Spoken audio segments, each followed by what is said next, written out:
ബീഹാറിലെ ദർഭംഗയിൽ ഷോറൂം മാനേജറെ മുൻ ജീവനക്കാരൻ അടിച്ചുകൊന്നു. മുഹമ്മദ് ഫൈസ് അഹമ്മദ് എന്ന 35-കാരനാണ് കൊല്ലപ്പെട്ടത്. പ്രതി സോനു പാസ്വാനെ പോലീസ് പിടികൂടിയിട്ടുണ്ട്. കൊലപാതകത്തിന് പിന്നിൽ വ്യക്തിവൈരാഗ്യവും സാമ്പത്തിക തർക്കവുമാണെന്ന് പോലീസ് അറിയിച്ചു.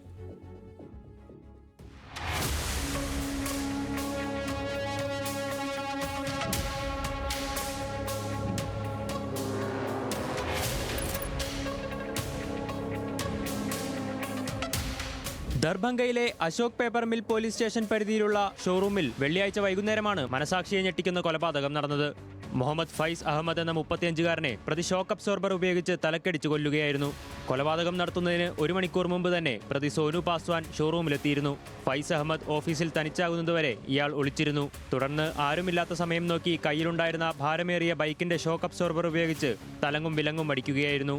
തലയ്ക്ക് ഗുരുതരമായി പരിക്കേറ്റ ഫൈസ് അഹമ്മദ് സംഭവസ്ഥലത്ത് വെച്ച് തന്നെ മരണപ്പെട്ടു.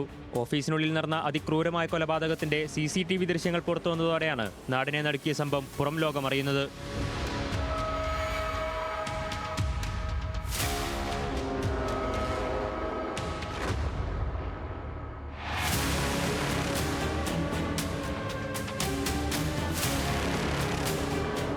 കൊലപാതകത്തിന് ശേഷം ഒളിവിൽ പോയ പ്രതിയെ CCTV ദൃശ്യങ്ങളുടെയും മൊബൈൽ ലൊക്കേഷന്റെയും സഹായത്തോടെ പോലീസ് ഒളിത്താവളത്തിൽ നിന്ന് പിടികൂടി. കൊലപാതകത്തിന് ഉപയോഗിച്ച ആയുധവും ഇയാൾ സഞ്ചരിച്ച സ്കൂട്ടറും പോലീസ് കസ്റ്റഡിയിലെടുത്തു. ചോദ്യം ചെയ്യലിൽ പ്രതി കുറ്റം സമ്മതിച്ചിട്ടുണ്ട്. ഷോറൂമിലെ മുൻ ജീവനക്കാരനായ സോനു പാസ്വാനെ തുടർച്ചയായ പരാതികളെ തുടർന്ന് കുറച്ചുനാൾ മുമ്പ് ജോലിയിൽ നിന്ന് പിരിച്ചുവിട്ടിരുന്നു. ഇതിന്റെ വൈരാഗ്യമാണ് കൊലപാതകത്തിൽ കലാശിച്ചതെന്ന് പോലീസ് പറയുന്നു. ഇരുവരും തമ്മിൽ ചില സാമ്പത്തിക തർക്കങ്ങളും നിലനിന്നിരുന്നതായി അന്വേഷണത്തിൽ വ്യക്തമായിട്ടുണ്ട്. കൊല്ലപ്പെട്ട ഫൈസ് അഹമ്മദ് മുൻപ് സൗദി അറേബ്യയിൽ എഞ്ചിനീയറായി ജോലി ചെയ്തിരുന്നു. പിന്നീട് നാട്ടിൽ തിരിച്ചെത്തിയ ശേഷമാണ് യമഹ ഡീലർഷിപ്പിൽ മാനേജറായി ജോലിയിൽ പ്രവേശിച്ചത്.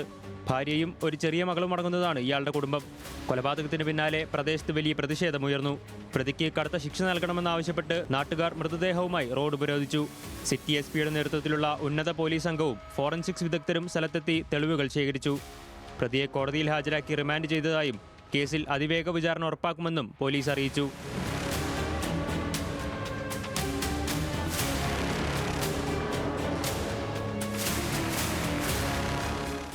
National desk, news Malayalam.